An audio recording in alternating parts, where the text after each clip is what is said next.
2026 শিক্ষাবর্ষের বিনামূল্যে পাঠ্যপুস্তক সরবরাহ কার্যক্রম শুরু করেছে জাতীয় শিক্ষাক্রম ও পাঠ্যপুস্তক বোর্ড। এবার শিক্ষার্থীদের হাতে নির্ধারিত সময়মতো বই পৌঁছে দিতে এবং সময় সাশ্রয় করতে অনলাইন পদ্ধতিতে চালান অনুমোদন বাধ্যতামূলক করা হয়েছে।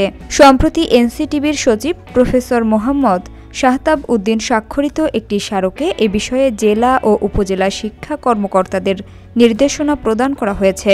স্মারকে বলা হয়েছে 2026 শিক্ষাবর্ষের ইবতেদায়ী, মাধ্যমিক, দাখিল, এসএসসি, দাখিল ভোকেশনাল এবং কারিগরি স্তরের পাঠ্যপুস্তক মুদ্রণ ও সরবরাহ কার্যক্রম ইতোমধ্যে শুরু হয়েছে।